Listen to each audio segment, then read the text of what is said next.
Инфлација од 18,7% пресмета Државниот завод за статистика за септември. Како и досега, најголем раст на цените има кај основните прехранбени производи. Во септември, поединечниот процент на поскапување по артикли е следен: сирењето и урдата 9,9%, овошје 6,3%, млеко 5,7%, лебот и житата за 2,6%, месото за 2,2%.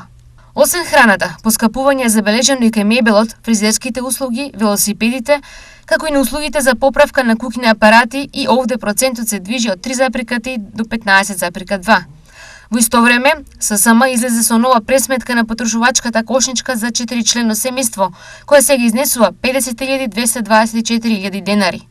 Оттаму уште еднаш ја потенцираа потребата од донесување на итни мерки за заштита на граѓаните. Вредности картици за купување на храна на одредена категорија на семејство, особено на оние чиј вкупен доход е под просечната плата, платите во државата да го следат порастот на инфлацијата, но и порастот на синдикалната кошничка, усогласување на платите согласно порастот на инфлацијата, проширување на досегашните антикризни мерки со замрзнување на маржата кај досега определени продукти, како и проширување на повише други прехранбени продукти. Од друга страна, при денешното гостување во Штип, Министерката за труд и социјална политика потенцираше дека мерките се во завршна фаза и наскоро ќе бидат соопштени.